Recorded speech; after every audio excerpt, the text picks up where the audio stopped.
welcome everybody to the Tapped In podcast. I'm Nick McDaniel, and this week, joined by the one, the only, your pal, Sal Rinauro. What's going on, my man? You know, a lot of people, when they say the one and only, they usually follow it up with, thank God, there's only... Well, man, listen, I don't know how we timed this. I did not pay attention to the schedule. And we've brought you on this week, and we're recording, by the way, in case you guys aren't aware, we're recording on a Monday night, so we have not witnessed they're 30 minutes into kickoff roughly, Yes. but it doesn't matter when it comes to fantasy this week. You beat my ass this week. What a monumental week this was for me, especially when I went into it with doubts, with heavy doubts, but I will gladly take this victory. It's been few and far between for me this year. So let's see if this gets the ball rolling. Championship season's upon us. Yeah, I'm just trying to get mustered through. I need to get to week 11 in one piece, and then all my buys are passed. And I'm just like, I knew week 9, 10 were going to be rough, and it's like, just get me to week 11, dude. That's all I got to do. And I was like, oh, I can't believe he's coming on to and it's like, Yes. he's gonna. Oh, it was a rough week to say the least. I didn't want to mention it, but now that it's fair game, I might be the greatest fantasy football player of all time. No, I don't know about all that now, but I was like, hey, listen, I'm still currently at the time, I'm still the number one seed in the league. I know. But somebody to be the man, you got to beat the man, right? And you're taking that first step. Everybody loves an underdog story. All right. I jokingly said I only need Aubrey to kick 23 points tonight. And I'm like, you know what's crazy? It's not out of the realm of possibility. After watching the show Cam Little put on against the Raiders yesterday, it wouldn't surprise me if Brandon Aubrey was like, oh, yeah? Hold my beer. 6 field goals, 3 of them for like 40 and beyond, and I get my points, and I'm like, I beat you with a kicker. That would be the kind of stuff that would happen, right? That's the kind of stuff that happens in our league. But that's the luck I carry in fantasy football too. Also, why I don't gamble anymore. We're gonna get into a little bit about some betting, some talk, a little bit here shortly. But before we do that, I am going to tell you, if I do come back and beat you somehow by the grace of whatever God you believe in, that's a story. That is a story for Patreon. And I'm going to make you come back on, tell that story. Patreon.com/tapped-out-pod. We go through it every week, folks. Listen, the $1 level gets you the show notes. The $5 gets you the weekly shows early. $10 gets you anything we do early. Plus, you get that digital version of the Tapped Out collectibles that we exclusively do every single month. And, of course, the $25 level. Well, man, that gets you the 8.5 by 11. And, Sal, I don't know if you knew, last month we doubled up on them. I gave them 2 for the month, of October. 2 for the price of 1. Cruel, of all people, Cruel was our star of the week, or the month, I should say. And he actually did a regular version, and I'm a comic guy, as everybody's aware. He also did a variant cover as well. So he signed both. I'm like, you got 2 for $25. You got all those benefits and 2 autographed 8.5 by 11s of Cruel. Not just Cruel, but of the MLW World Heavyweight Champion. That's where I was my next thing. Like, yeah, he's just the MLW champion, and you got that. I was trying to tell somebody, so basically I'm giving you all the benefits because you can't go to his table and buy 2 and 8 by 10s signed for $25. Yes. Just saying. That's a win. This is it's funny you bring him up. I just messaged him. He had PCO this weekend, and I told him, I think on Thursday I messaged him. I was like, hey, buddy, tell Jean-Pierre Lafitte I said hi. Is that going to earn him an extra punch? Yeah. I figured we'd get him one more no-sell. That was my goal. But, yeah, and he just comes back with... Yeah. That's the end. I think I got laughing face emoji. Yeah, exactly. But man, look, the new format's set up here. We're rolling in the Indy Rewind section. So before we got into all of our junk where we're going to goof off and joke around and make jokes, let's do what we're supposed to do on the Indy podcast, and let's take a look back at the weekend that was in Georgia Indy Wrestling. And listen, is there a given week now where I've talked about this in the past, We're going to start off with the 1FW block, the one fall block where we just tell you everywhere they were this week. Because this weekend, Sal, 4 shows. Getting it. I mean, it brings joy to my old soul to see a company build a territory system. Like that's what we're watching in real time. And I think it's fantastic. I love it. Yeah, they started Thursday night. They did a cool fundraising event down in Hampton, down at the Echoes Park Speedway. By the way, Darby Allin shows up because it was a fundraising for a skate park. It's like him and Tony Hawk, like a project they're doing. Shock, right? Massive stuff going on there. They had a big battle royal.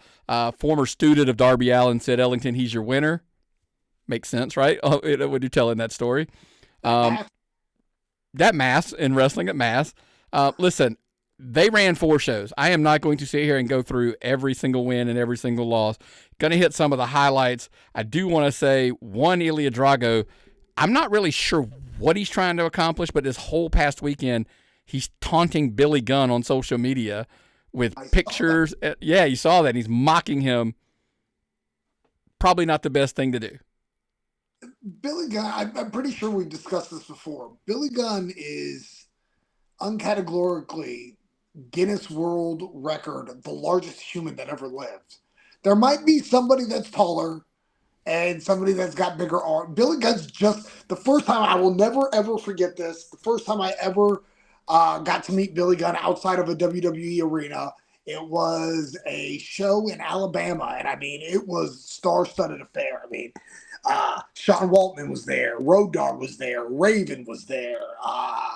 I know Bullet Bob was there. I mean, just all sorts of names. And Billy Gunn, this is shortly after he was released. This is the first indie I had done with Billy Gunn. And Billy Gunn's shadow walked in about 30 minutes before his body walked in. he just didn't stop being a human. He's just the largest man on the planet. Why you would want to pick a fight with him, I can't tell you. Now, Drago's a big boy himself. I get that, but he's a little young. He's a little inexperienced when it comes to comparison against one Billy Gunn, obviously. But I actually agree with you. The first time I walked like close to Billy Gunn, I was like, holy shit, that dude's big. Like, he's just big. And I don't think we ever thought that. But I also think, by the way, it's because Road Dogg's bigger than people think. 100%. I mean, Road Dogg's a large guy. And then, he's standing right next to, Triple H, who's still, he's, again, the late 90s monster era of WWE where, Yeah, it's perspective. You lost perspective on the actual size because they weren't standing against small guys. Yeah, these 6'6" guys look like average-sized humans until you meet them. And you're like, oh, you're just a skyscraper of a human being. It's crazy the size, but unreal. Yeah, absolutely. QT Marshall, him and Harley Cameron, they picked up a win over Rocker Romero and Valenta Rossi, easy for me to say.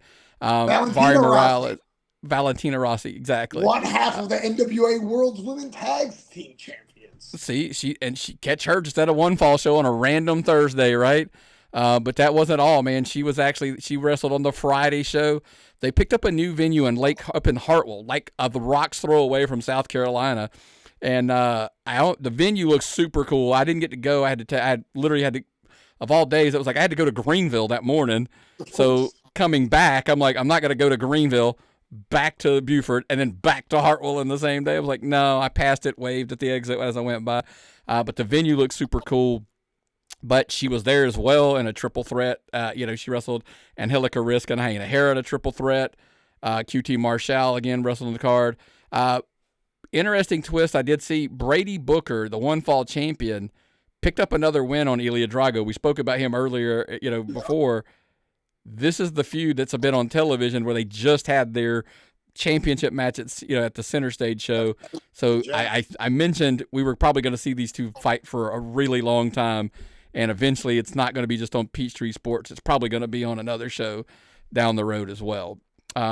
Somebody you're super familiar with, Sunny Days, wrestled on that show as well against Krogan Scholes. Have you come across this guy yet? Krogan's a character. He's he's definitely one of those guys I see in the hallway and I kind of just go the other way. Can you?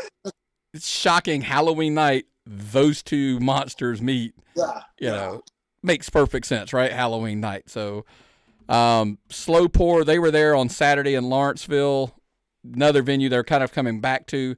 It's been there. Listen, we're Hampton, Hartwell, Lawrenceville, Avondale Estates, boom, boom, boom.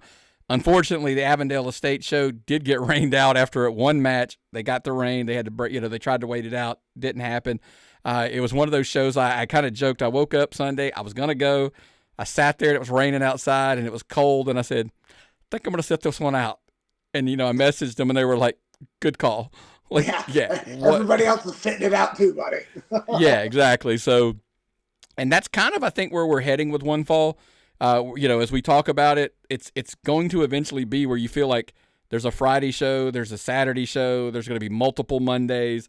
I'm privy to a few dates that they're already running the Athens show on Thursdays, as well. I'm like, it's not pretty, like they're already in double digits in a month on shows and it doesn't have any sign of slowing down. The cool thing is I think they're hoping to even expand in the other direction because a lot of it's been north. Yes. Now go south in that, a little bit that direction. There's a lot of places you can pick up down in that area as well. So as I always tell you, follow them on social media, onefwlive.com to get your tickets because it's a rare show. I know Bryce was joking about it last week. The show day for one show, they're posting on social media advertising another show like at another date. So it's not like most promotions are promoting like today, and then when that show's over, we start on the next one. On to the next. Nope. Yeah, they're promoting 4 or 5 shows at a time, like boom, boom, boom, boom, boom. So get your tickets ahead of time. Now let's just backtrack up. Let's go back to the other shows that did run over the past week. We talked a little bit about Friday.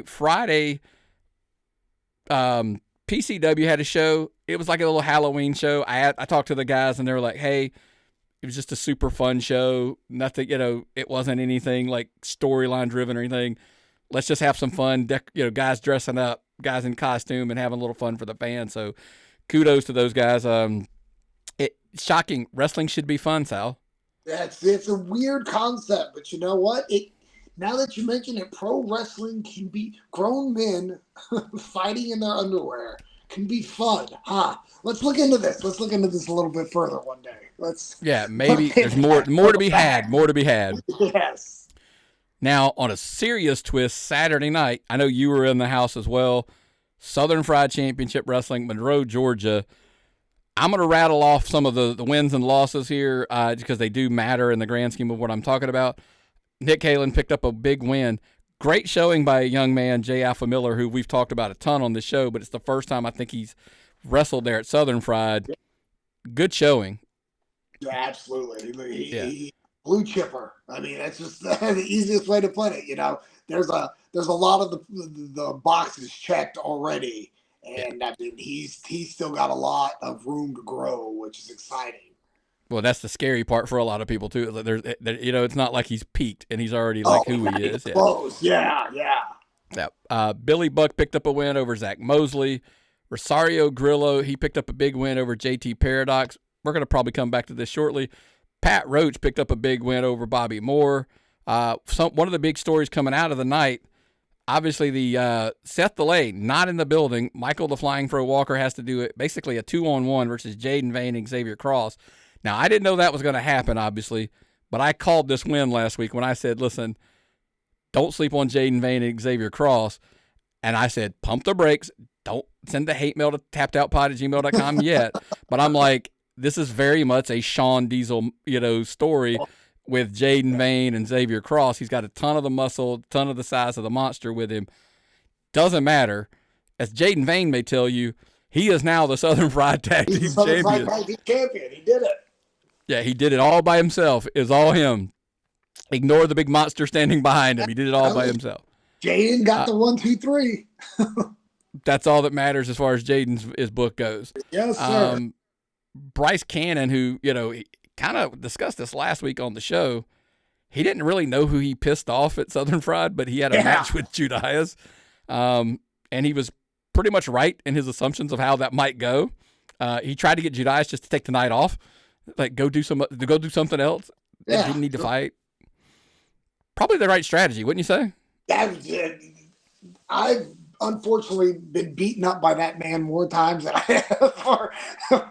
I think the first match I ever had with Judias was Wildside, like a NWA Wildside Friday night show in '04. So I've been getting I've been getting those hands for about 20 years now. Never have I ever wanted them. Never. Like, there's never been a point where I was like, oh, sweet, Judias. Every time I'm like, this is going to be painful. Every time I was right. As promised and as delivered as promised, correct? Yes. So Judias picks up a win. Again, going to come back. Some of these stories we're going to come back to. You know what? Let me just jump straight to this one. Todd Sexton is as adamant he wants one more match. And why? Think about what you just said. Why it has to be Judias? I have no idea. Like, can't he just go, give me that small guy over there and let me, like. You're a matchmaker. You wait till Fro gets beat up by two people, and then you go, I think I want my dream match with Fro right now. Exactly, and I want it right now. Ding, ding, ding, Yes. But, obviously the story has been building. We discussed it a little bit heading into last week's show. Apparently Kelly had gotten Judias to not, or to promise not to let it happen. Apparently she's had enough. Hey, we've all had the wife who's had enough of our shit at some point, and she's like, you know what? Just do it. Yeah, if you're so adamant if you want a beating, go get it. Now, the humorous part of the whole night, I won't lie to you, Todd's, one-liner about, hey, maybe she's not protecting me, maybe she's protecting you. Yes, come on, Todd. Yeah, but now listen, the crowd got a nice chuckle out of it. They did. But I did come back to, fair point to what he said, though. Like, he knows all of his weaknesses. He knows all of the injuries. He knows there is something to that. Well, and behind the scenes, Todd's been a mentor for Judias, probably since those Wildside Friday night shows. So, I'm for those that aren't aware of my relationship with Todd and Todd and I became fast friends in 2000. Him and I were roommates. I mean, we had an apartment together in 2001, 2002. I mean, I've known Todd for a long, long time, and he's always tried to position himself in the teacher role, which he's very good at. And, Judias is one of his prized pupils, and I think somewhere deep down, Todd thinks there's still a couple tricks that he hasn't taught the monster. So, well, what's the old saying? I taught you everything you know, but I didn't teach you everything I know. Yep. And look, that's maybe where he thinks, but I mean, you contrary to what most hands. Men want to believe, size does matter. Yeah, you can't teach those hands. No, you cannot. So, also, I want to touch on, again, because story. Look, we always talk about Southern Fried. What do they do well, and what's their strength? And it is story, right? It is everything that they do. Jacob Ashworth finally returns. David Manders, they get face-to-face in the ring. Me personally, and you've been around Georgia a long time, so I figured you were a perfect person to ask this question to. Never seen this version of Jacob Ashworth, ever. And we've been doing the show for, 9.5 years. Jacob Ashworth hasn't seen this side of Jacob Ashworth, yeah. Which, I think this is new. We're breaking ground for everybody from top to bottom. And it's real funny because I've seen Jacob upset before, but I haven't. He had a look in his eye when he got to the back that someone's in his ear. This isn't a self-transformation, I don't think. I've seen people change in life, not just in pro wrestling, in everyday life. I've seen people, the way they change, and there's usually a new friend group or, a girl or something. Most of the time it's a girl, but yes. I don't know who it is, but someone's in Jacob Ashworth's ear, and I'm hoping that gets revealed at some point. We do, because, like I said, just the turn and just... we talked about a little bit last week. Maybe he's just feeling a little underappreciated, or blah blah, and I get that because he's just been taking. it was the question I asked. I didn't say this. Is he feeling taken for granted? But you're right. If there's somebody there nudging that feeling, they are taking you for granted. They don't trust you. They're not giving you everything you should deserve. And that's the kind of stuff that stews and gets where. And that's when he was out there speaking, the language he was using. I'm like, that's not Jacob Ashworth. Exactly. Like, yeah, that was clearly some motivation or something there. But I was like, again, not really sure. We've never seen it. He's obviously never been there. So I'm curious to see how this plays out, as you pointed. Yeah. Now, just even with the closing segment where, when Nick Halen made his presence felt and challenged him to a fight, and Jacob wanted stipulations. I've never known Jacob to need stipulations to fight. Right? He's usually like, let's do it right now. Let's go. Fight. Let's fight. Here we are. Say less. And that, like I said, I just feel in my heart someone's puppet mastering this, and someone methodical. Yeah, like there's some strategy there, and I'm not saying Jacob's not a strategy guy, and it's not meaning it's an insult. He's just a fighter. Let's do it. Let's go. He is. Absolutely. Yeah. So too much planning and thought, it feels like, and so I agree with you there. Now on to what I arguably, somebody asked me, because one of the things a lot of people ask me, hey, what was your favorite match, et cetera. I don't know if you caught the Zach Buchanan Hunter James match. I did. These two kids are pretty good. They're pretty good at this wrestling thing. I've thought highly of Hunter James for a long time. I actually just wrestled him 2 weeks ago at Coastal, and I'm not one to. I very rarely toot my own horn, probably because I'm not musically inclined. But if you get the chance to see it, I mean, that was. It's funny. One of the first people I said, like, man, that might have been one of my favorite matches of the year. Immediately was like, well, it was Lev. I was talking to Lev. I was like, buddy, dude, me and Hunter, we had a banger. Might have been my favorite match of 2025. And he goes, what about our match at the end of the Jimmy Rave Cup? I was like, dang, that was good too. And he goes, well, what about our match when you won the junior title at the comic Dragon Con? Yeah. I was like, God, okay, well, I'm just really good at pro wrestling. I'm sorry. I got 3 of my favorite matches. Yeah, exactly. What do you want from me? With that, me and Hunter was really good. So, like, I'm very high on Hunter. And Zach's what, I mean, I don't like to say diamond in the rough because, I mean, we kind of all know, with that name, what that carries, and he's one of those guys that when Bull brought him around, I was like, oh, good, another Buchanan to hit me really hard. I didn't get it enough from Bull and Ben. He's got good genes. Yes, yeah, absolutely. And he's as much of an athlete as his dad, if not more. And he's another one in the. He wouldn't take offense to this, by the way. He's a good-looking kid. He's a handsome man. Yeah, come on. My eyeballs, I'm 20/20 over here. That's a good-looking man.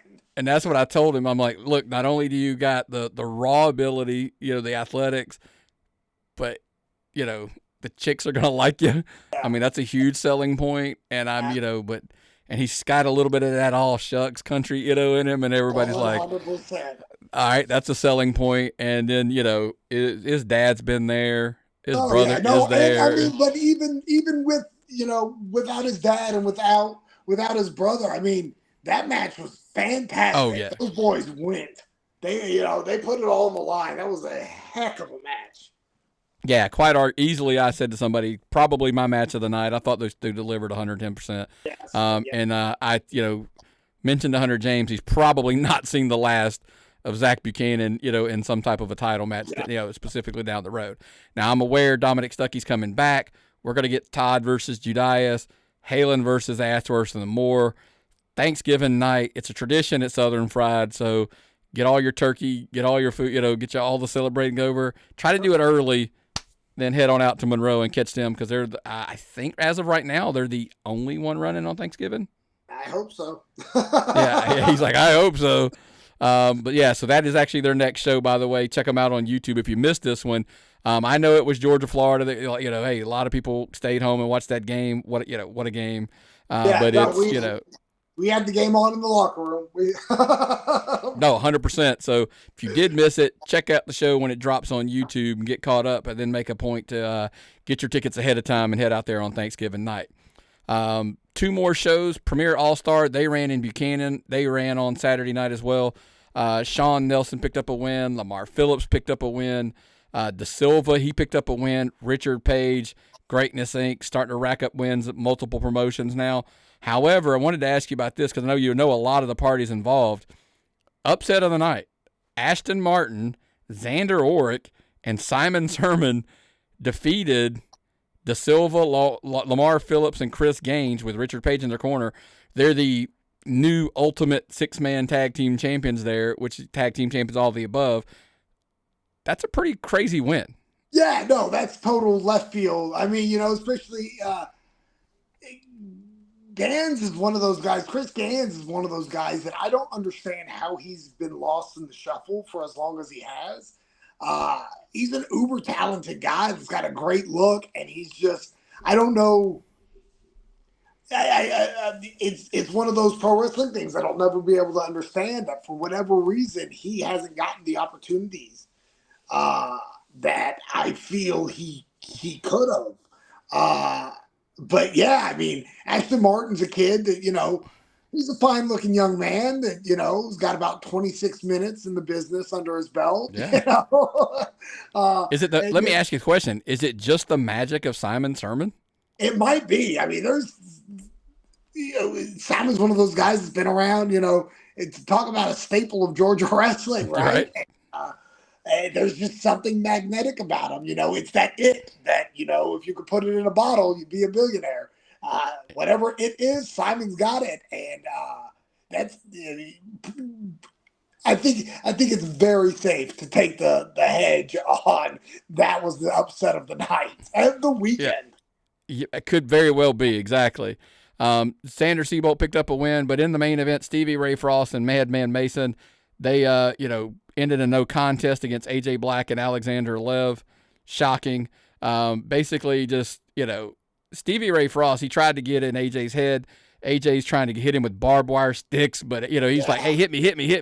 AJ refused to do it. However, just like I said, the total chaos, it's setting up more things down the road as, down the road, we're looking at basically there's a barbed wire match.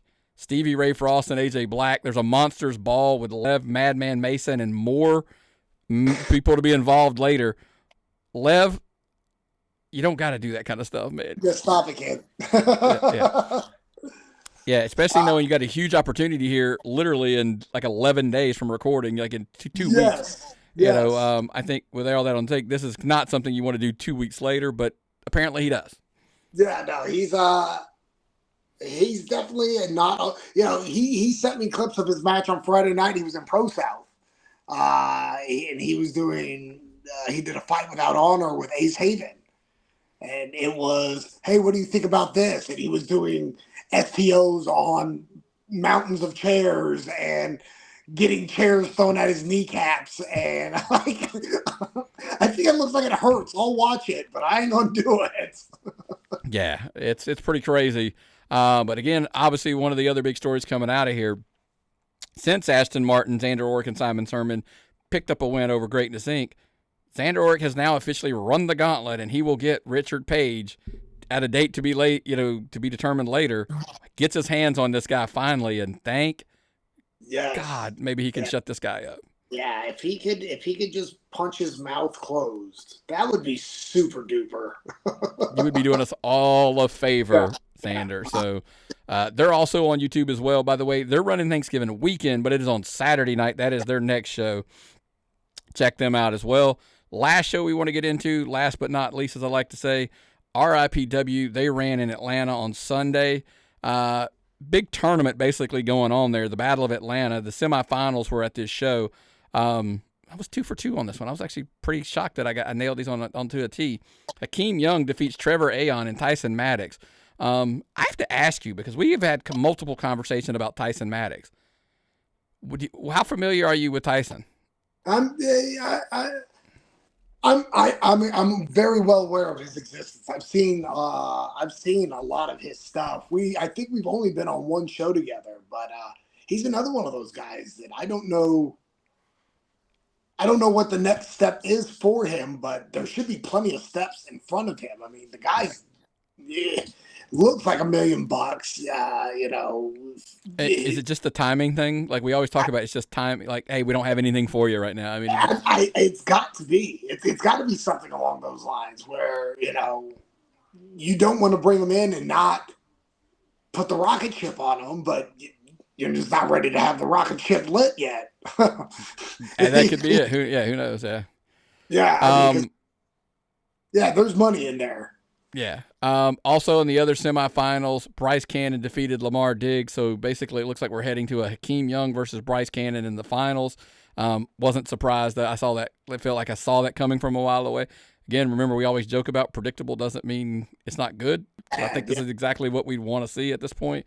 The Southeastern Openweight champion, Teflon J. Alpha Miller, is your champion. He picked up a win over Keelan Cole. And Jay Lucas is the RIPW heavyweight champion. He picked up a no disqualification victory. It was a no DQ. Jay Lucas picked up a win over Najicism, which right now in Georgia, it's a pretty big win. Even if he's the champion, Jay Lucas was probably the underdog in that scenario. Yes. Again, check them out on YouTube as well. Their next show is December 7th, so you got a good month to take a break, catch up, and but great show. Kudos to them. Appreciate a lot of what they. I've got a pretty good communication with them, trying to get a feel for what they're trying to accomplish, and they're trying to give a lot of young guys opportunities. But I appreciate some of the more veteran talents coming in and kind of teaching along the way. That's, to me, it's a huge thing, especially for a Sunday show. Yes. So that's all of the shows. So obviously, after we cover everything, we kind of hit the button, and we always ask every single week, well, man, based on all that stuff, who won the week, Sal? Well, I promised you this in our pre-show meeting. Before we get to who won the week, I can tell you who did not win the week. And that was Nick Halen. For those that were in attendance on Saturday, they announced Nick Halen made the horrible mistake of getting married. So Nick Halen definitely lost the week. Sorry, Nick. I told you not to do it in advance. You didn't want to take my advice. So here you are not winning the week. It's all relative, but... this is just the voice of one man. One bitter old man. Yes. I do not speak for anybody but myself. So let's get into who won the week. And, it was a few options here. Look, you could make the case for, Ashton Martin, Xander Orrick, and Simon Sermon. They're huge upset. But I think one that I'm going to go with is from Southern Fried. It is the Crusade. Pat Roach picked up a win. Grillo picked up a win over JT Paradox. Hunter, successfully. He is. I always tell people, it doesn't matter if he wins by DQ. He doesn't count out. None of these things. But he picked up a win. He is still the Classics champion there at Southern Fried. So, in retro, the Crusade swept. Yeah, they're on a roll, and I overheard a conversation. Probably shouldn't have been privy to it, but I was there. To circle back, when Todd came out to confront Judas and laid him out with a super kick, Hunter James goes, "We've been right the whole time." Todd Sexton can't be trusted, and he's a turncoat. Listen. You could put that as a win under their belt too, And I know Todd was just playing mind games with Judas, but facts are facts. Listen, I had a conversation with those guys, and they were like, "Look, Todd's an egomaniac. He can't go away. He kind of keeps having to come back and wrestle." And I'm like, I'm not saying they're right. Yes. But yeah, so the problem is you can't give those guys like that. You can't give the ammunition like that. Yeah, no. Todd loaded the gun and gave it to him. Absolutely, yeah, absolutely, without question. I agree with you. Listen, we we talked a little bit about the fantasy football, ahead of time. But I could not have you come on here and not have a conversation about, because in our our little fantasy group text, I wanted to send it the other day and go, we talk about on any given week, this had to be one of the most bizarre weeks of NFL football. Yeah, well, I mean, it's been one of the most bizarre seasons of NFL football. We're coming off a week 8 where there was one game that was decided by less than a touchdown. This is the first time that happened in 50 years. Like, everything was a blowout. Nothing was close. And then you come to this week and there's nail biters up and down the board. My Raiders are in overtime. Even the Chiefs found their way back into that game, because that's what the Chiefs do. I mean, what a wild week of football. I'm going to ask you this, because you brought up the Chiefs and the Bills. I heard this somewhere, and as I sat there and watched that game, I found myself believing this. It was the most important game that probably means absolutely nothing in the grand scheme of things. And what I mean by that is huge stakes, whatever. I'm like, the Chiefs are still going to make the playoffs somehow. Yes. The Bills, obviously, they're going to be there too. Josh Allen now is 5. He's won the last 5 in the regular season. He's lost 4 straight in the playoffs to the Chiefs. Yes. That win means nothing if they don't beat them in the playoffs. Well, and it's fun. I've got a friend that's a Bills fan. When the Bills were in Atlanta a couple weeks ago, him and I went to the game together. And when we were talking about this week, he goes, "Look, man, I get it. Star power draws, NFL wants ratings. How the hell have the Chiefs and the Bills played every season in the regular season for the last 5 years?" He goes, "We're not playing any other AFC West team. It's not like the Bills have the Raiders lined up and the Broncos lined up." He goes, "How does this keep happening? I don't want this to happen anymore. I'm sick and tired of seeing the Chiefs." We get so amped up for a regular season game that we get into the playoffs and we go, "We've already beat them. We know the secret." But by that time, Andy Reid's already recoached the team 3 times, so they're not even close to playing the same team. Yep. It felt like a heavyweight fight going into it. Whereas, it was must-see, tune in, which is exactly what the NFL wanted. And, they got it from me. I was locked into it. And, and Josh looked like Josh. And like I said, somehow those stupid, awful, horrible, ref-loving Chiefs found their way back into the game. Running the ball, so I got no points from Mahomes. Right, running in touchdowns, like not throwing touchdowns or not running them himself. Exactly, that was my point. No, which is the first time this year that Mahomes is on pace to. I think he was number 2 behind Jonathan Taylor in rushing yards going into the week. Right? No, yeah, exactly. That's it. It's wild. It felt like there were stakes on the line when, in the grand scheme of things, it was a week 9 game. It wasn't even the Sunday night game. It was the 4:25 game.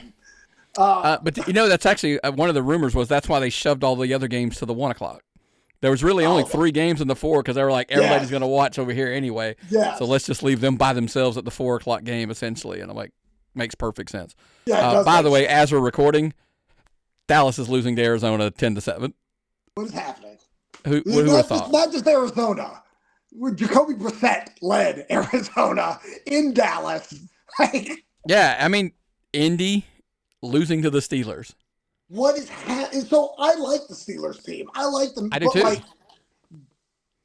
Jonathan Taylor carried 14 times, I think, or something. Like, going into this week, the talk of the league was, who's going to win MVP? Is it Daniel Jones or Jonathan Taylor?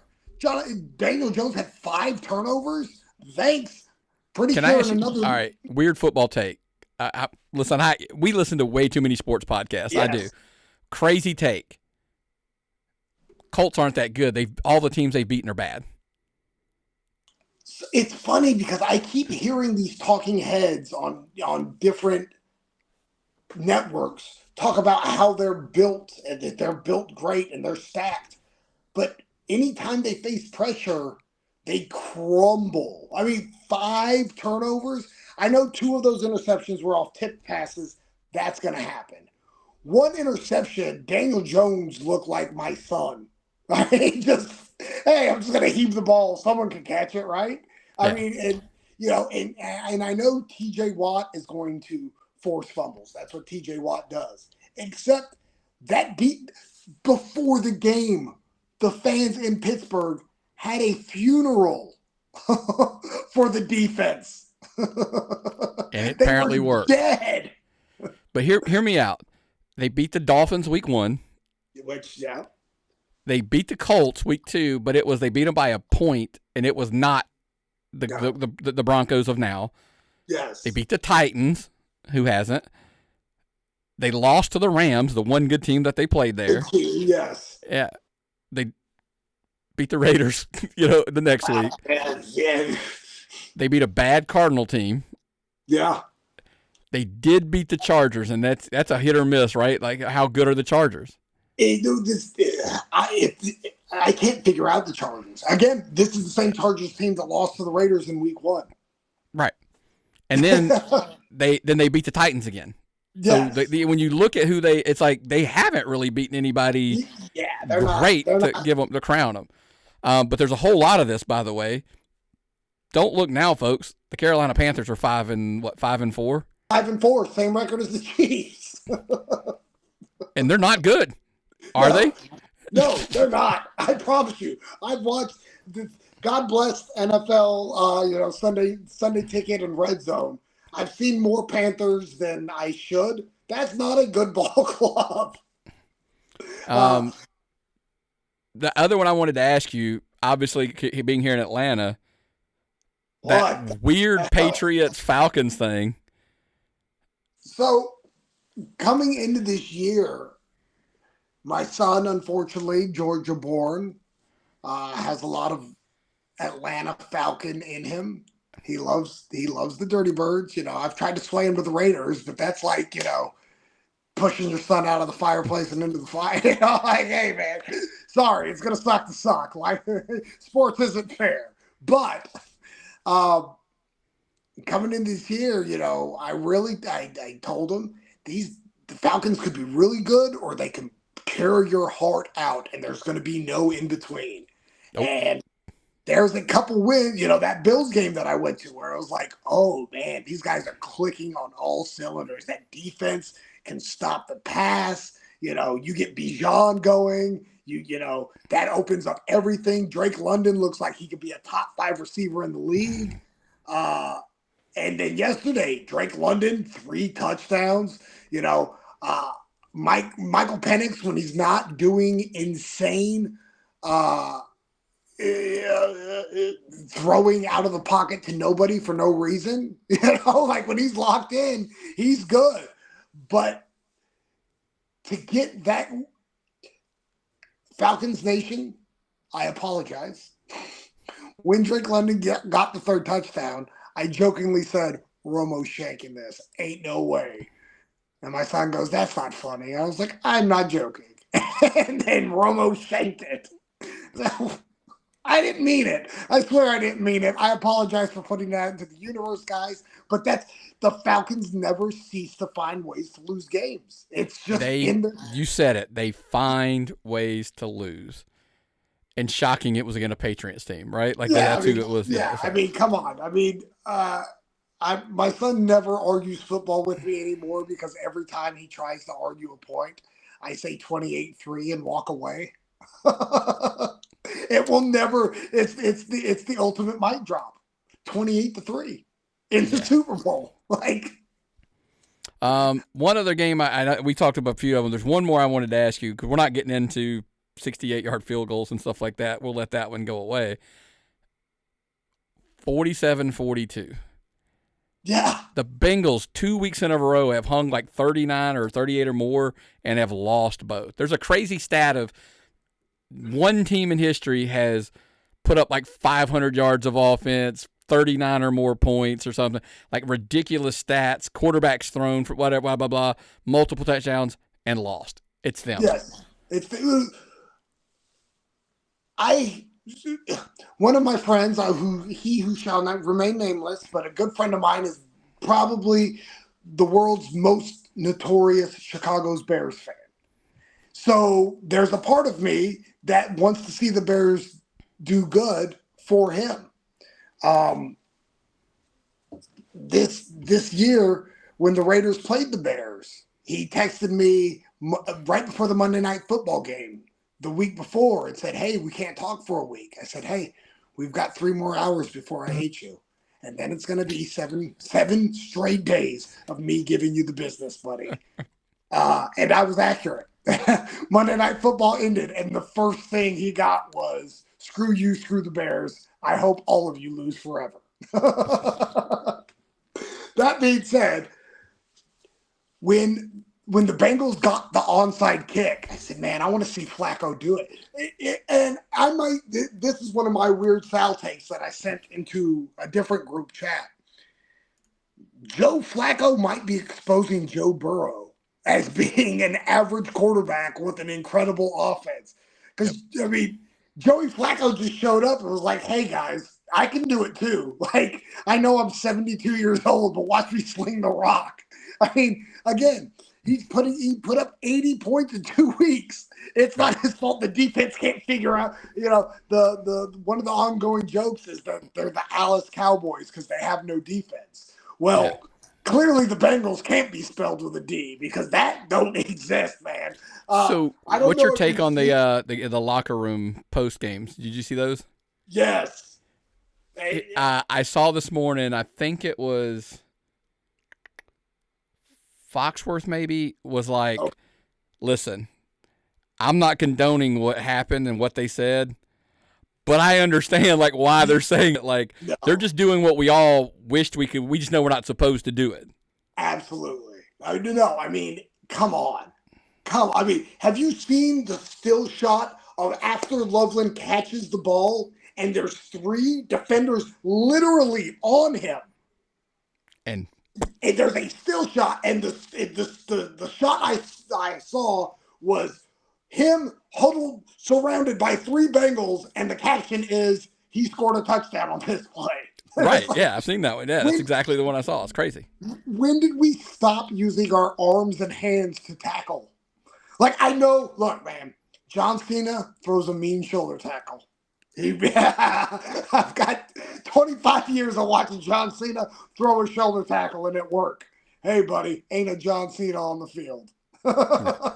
Wrap him up, put him down, please. Grab a leg, grab an ankle, trip him, whatever it takes. Yes. Dive and take him out at the knees. Doesn't matter, right? Whatever. Unreal. You're up 5. Just don't put him in the end zone. Take a penalty. Put him in field goal position. It's not going to cost you the game. Yeah. What are we doing? So, obviously, there's a crazy take. I've been teasing this for a while. There's some more sports talk coming potentially on the podcast. Follow us on social media. Follow us, obviously, at Patreon. That'll be where it starts if we do the pilot. Some pretty unique stuff. And I'll talk to you off air about it a little bit when it comes up. Please, yes. Last but not least, we do the hot hand, the Power 5, whatever. This week's segment is, this is our kind of our champions list. We're kind of go over stuff. This week specifically, we're going to focus on the actual promotional champions.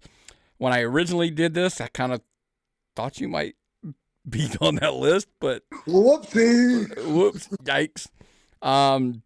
Listen, folks, this is the beauty of the show notes. I've got all of them listed on the show notes. We're not going to go through every single promotion. Wanted to hit the highlights, get Sal's feedback on some of the guys in here. Obviously, the young man, Brady Booker, he's the one-fall champion. You could see him defend that title 15 times in a month, apparently, if you follow him on social media. Have you seen the guy, is this on tape or, anywhere? Oh, yeah, I'm a Brady fan. I 100% think the guy is I don't think he's long for the Georgia Indy scene. I think is the most politically correct way to put that. Yes. Well, yeah.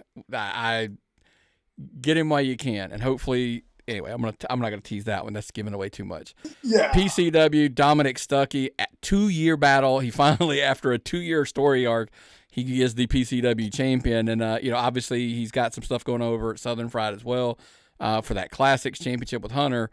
But he's the top dog now at PCW, and I know you got some roots back in that area too. Yeah, but I've actually the last time I was in PCW, it was me and Brian Blaze for the PCW title, if I remember correctly. That's one of those ones I've never stuck around long enough to really sink my teeth into going after that title, but I've only actually had one singles match with Stucky, and I think it's very, very compelling. It's not too far down the road for me to pay a visit on a Friday night if I'm available. Yep, Conyers, Georgia, man, PCW. Yeah. Stevie Ray Frost, the premier All-Star champion. We'll skip right past CT Keys being the Southern Fried champion for now. Let's not. No, let's not. I mean, listen, he's a monster, dude. He's got a freaky type of strength. If you go back and watch the Madhouse match, it's not the strength that threw me off. It was the tope con hilo that cleared my whole body. I mean, I'm on the floor standing in front of a casket, and he still went all the way over my head to land on a pile of human beings. Okay. His athleticism is second to none, and it gets lost in the 200 pounds of pure muscle that is the stature of CT Keys. He's a house. He's a force. I mean, there's a reason you don't accidentally become 3-time champion. That is true. But he got me, and it hurt, and that's what they make rematches for. Yeah, I'll lick my wounds. I'll heal my wounds, but CT and I are far from hanging out. We're far from being done. Yeah, he is a stud athlete. Speaking of stud athletes, 3 guys I want to kind of put in a package here to get your opinions on them. Different ages, different time periods of their career. The Action Wrestling Champion, Tim Bosby, the Southern Honor Champion, Joe Black, and the WrestleAmerica Champion, KJ Impala. 3 blue chip guys as far as athleticism goes. Joe Black, a different creature all in itself. He's just a monster, but that's 3 dudes that are, big blue chip athletes, as you just put it. Yeah, no, and this thing is, they're also all 3 guys that when you look at the rosters that they represent, you can't bat an eye and go, you don't question, why is that guy a champion? Well, like, everything they do is good. That's the number one thing, whether they've just got a couple minutes under their belt like KJ, or they're a Joe Black that's been in the game for a minute. I mean, all 3 of them are skilled pro wrestlers in very, very vastly great ways. I'm a fan of all 3. Peel the curtain back just a little bit. When NWA did the center stage show, I was able to present a list of guys that I wanted to get looked at by management. And first name on that list was Joe Black. That's how much, and keep in mind, there was 5 people on that list. It was not a long list. I don't put my name on a lot of people. I don't take that lightly. But there's not a locker room on this planet that I would have presented Joe Black and put my name on him. Yeah, no, he absolutely. Yeah, he's a stud of a dude, and also another guy that I want to kind of touch with is Trevor Aon, a guy down in Kraken that I know you just recently had a run with. Yeah, another guy that we've been ships crossing at different times.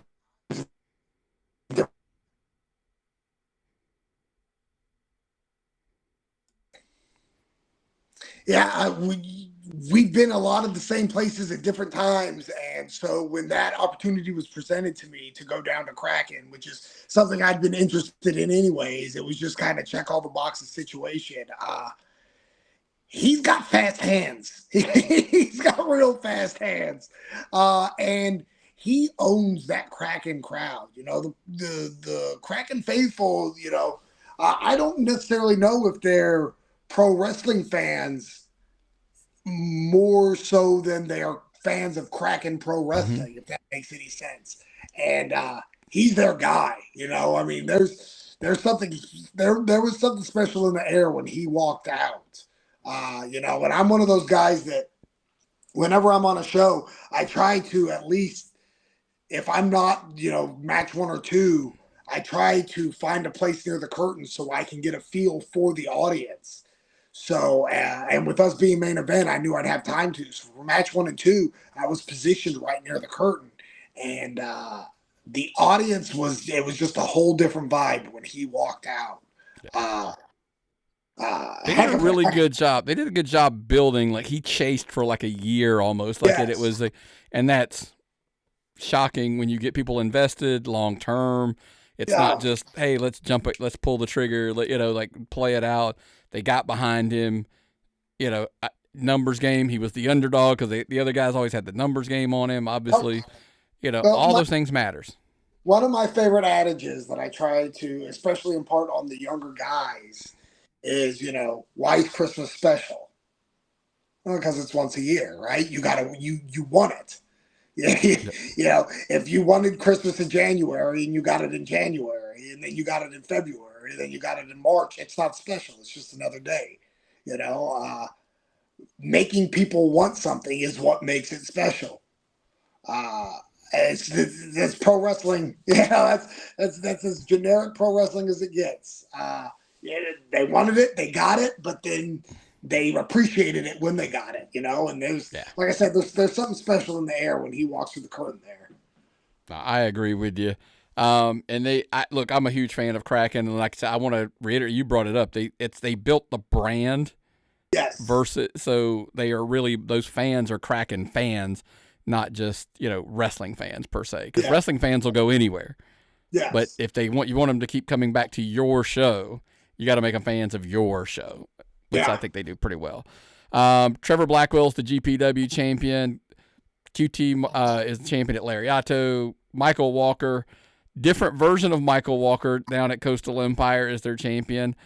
We've talked a little bit about Simon Sermon and that relationship that those two have down there. The partnership that they have has been special for Michael Walker, and it's put him on top of the mountain at Coastal Empire. Yeah, which, again, he's one of those guys that when you look at that roster, I mean, that roster is full of talent. I mean, just top to bottom. It's a star-studded show, and for him to be able to pull ahead of the game there, it says a lot for who Michael Walker is as a talent. And then again, that magic of Simon Sermon.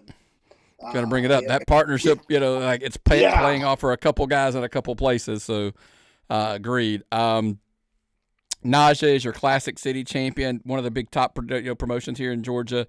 Drew Hood down in Viral Pro Wrestling, bunch of others. Guys, check out the show notes. Go you'll see all the champions. It wasn't like we were going to hit them all. There's a lot. We only cover like 40 promotions, so I don't have time to. We don't have time to go into 40 different champions. Just 40? We're not even trying. Yeah. Last but not least, before we get out of here, new game we play here on the Tapped In show is the blind reveal, where we're going to go through I'm going to throw out 8 different things. You're going to rank those blindly. And since Sal, look, you got the shirt on, so of course I'm going to say we're going to do the greatest. Now, I'm going to be very specific here. LA Dodgers. We excluded Brooklyn Dodgers and all that. So players who actually played in LA. This is my take is gonna be so weird on this that because saying the number one name, unless I hear it, it's gonna be hard to pick number one. But before we dive in, I just want to say the Los Angeles Dodgers not only saved American baseball, and if you don't believe me, look at the ratings. I had so many people. Again, my close friend, who might be the world's most notorious Bears fan, and I were discussing the World Series champion Dodgers, and he said that his wife, who some of you may be familiar with, became a baseball fan watching Game 3 when Freddie Freeman walked it off in 18 innings. So, I mean, the proof's in the pudding.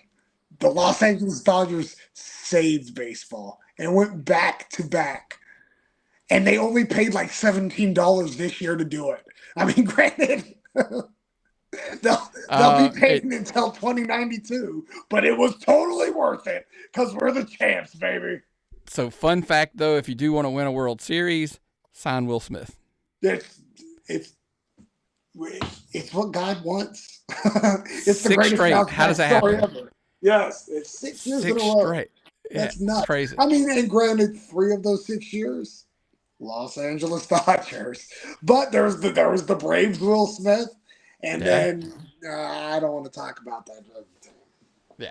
So, all right, number 1, Fernando Valenzuela. Oh, I love Fernando.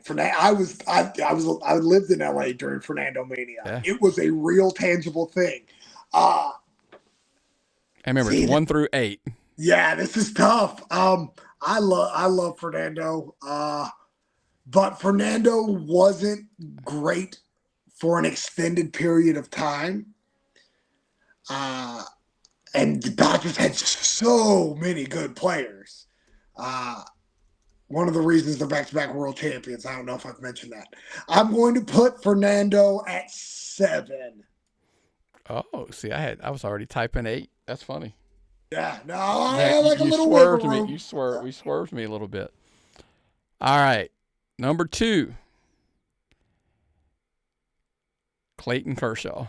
Oh well, if you can see the back. No, I know. Yeah.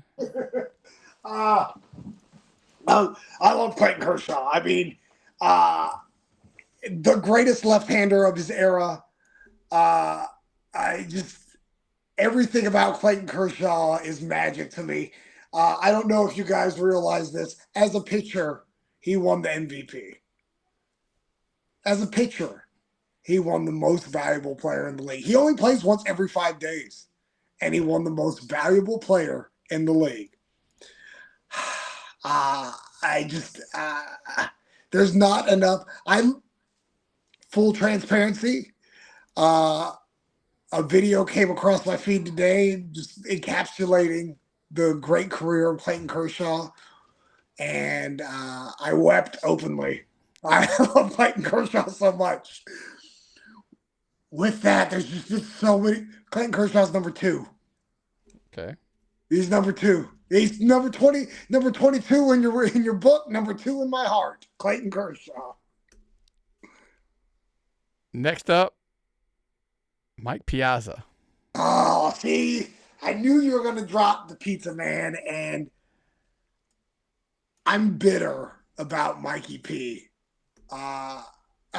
Granted, his talent was always there. He was, the run of Rookie of the Years we had in the early 90s with Eric Karros and Raul Mondesi and Mike Piazza and Hideo Nomo.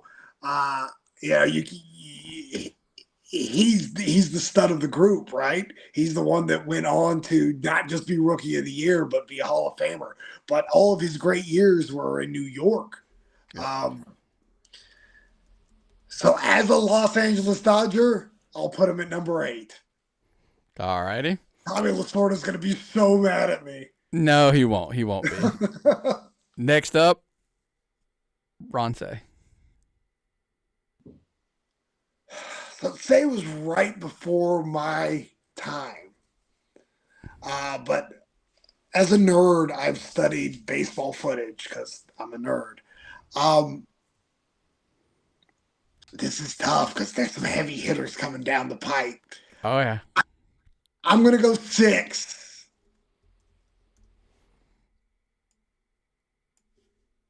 Yeah, I'm confident. Yeah. Number 5, Oral Hershiser. Number 1, no doubt about it. He's my 1998 or 1988 might be the greatest sports year in the history of sports. If you want to go back in the Wayback Machine, the Los Angeles Hershiser was, Gibby hit the walk-off in game 1. They're not in position for Gibby to hit that walk-off if Oral Hershiser doesn't just shut down every bat he sees for the whole second half of the season and the playoffs. Who pitched the 59 consecutive scoreless innings. 59. That's a stupid number. That's incomprehensible stuff. He pitched the last out of the series that they were not supposed to. It's not like the Dodgers came in. They were not the favorites in any round of those playoffs, much less against the Bash brothers. Like, if you weren't there, you don't understand what the Bash brothers were. Not to mention, we're talking Eckersley, we're talking Dave Stewart. I mean, those A's teams were stacked, but none of that happens without the Bulldog. Orel Hershiser, hands down, is my all-time favorite Dodger. He's the dude. Orel Hershiser is number one. I'm glad you put him on this list. All righty. Then now it's going to tough one. Koufax. Yeah. You've only got 3, 4, and 5 left. Yeah, no, he's the guy that paved the way for, there's no Kershaw without Koufax. He was the first $1 million player in the history of sports. The problem with Sandy Koufax, and the reason he wouldn't be number one, is Koufax his run wasn't long. And for those wrestling fans out there that are still listening, it's Steve Austin in the 90s. It's the Austin Hogan argument. Absolutely. When he hit, he was the man. But then it was 4 years? It was like 62, 66, or 5 years, whatever in that window. Yeah. Yes. No, it was there and it was gone. So I'm going to go 4 with Sandy Koufax. I know there's going to be. I'm pretty sure if Pat Kenny ever sees this, him and I are going to have to fist fight over this.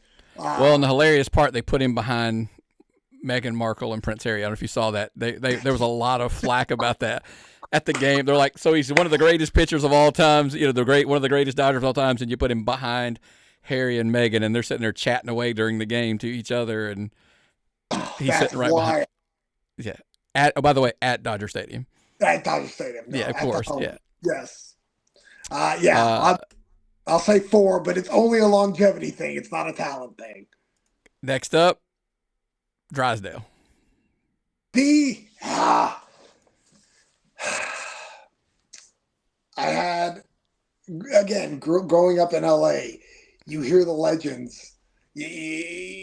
Growing up as a Dodgers fan, you hear the stories of the Don Drysdales, the Jackie Robinsons, the Roy Campanellas, the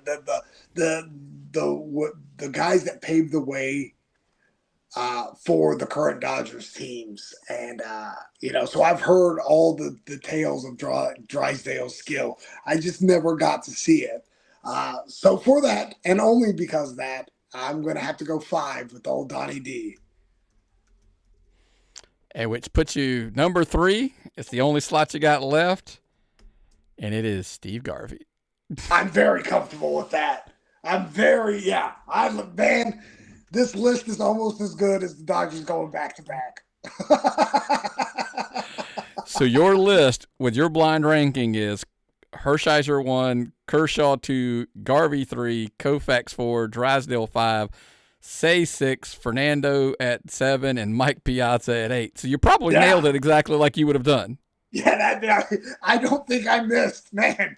Maybe I should be blind. Just from now on, go blind on your fantasy league picks. Just blindly all going forward. Yeah. It's the draft that gets me, so I'm just gonna blind draft from here on out. That's auto pick. Just auto pick, right? Just let it go. Pick. Yeah, and you end up with like 7 receivers, and you're just like, what happened? Like, I don't want the best available. That's because that's what we draft. 4 kickers. Hey, they're the 4 best. That's all that matters. They're gonna put up 9 points every week, but you can only play one of them at a time. Hey, I actually want to ask you. I've wondered, why don't we do the 2 quarterback league? I don't know. I would love to do that, especially because we've only got 6 teams, so it's not. Yeah, that's kind of why I brought it up, because I was like, there's 12 good quarterbacks. I mean, goodish. Yeah, well, depends on the week and how many people are hurt. But I mean, I can name 30 quarterbacks better than Geno Smith, but that's neither here nor there. It's bananas. Well, man, I appreciate you coming on, but before we jet out of here, we always tell everybody, make sure you're subscribing on YouTube, subscribing over on Patreon, become a member, get those free goodies. I've already lined up what the November the collectible's going to be. Talk to the guy. He said, "Yep, bring it to him. Hopefully, maybe this weekend I'll get them signed out for you.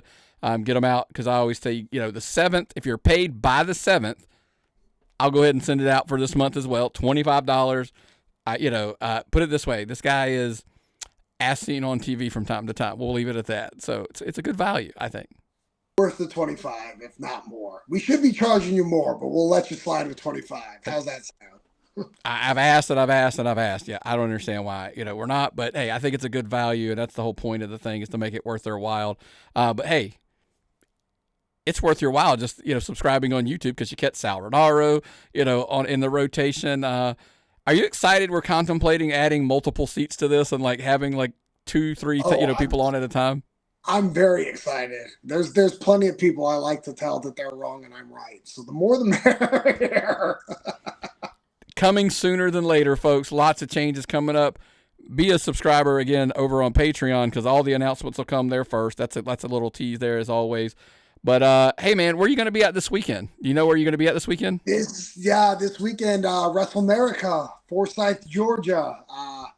Main event, no big deal. It's just kind of a thing I do. Golden opportunity match where the first fall will be for the Liberty Championship. Second fall will be for the Wrestle America heavyweight titles. So got my working boots this week.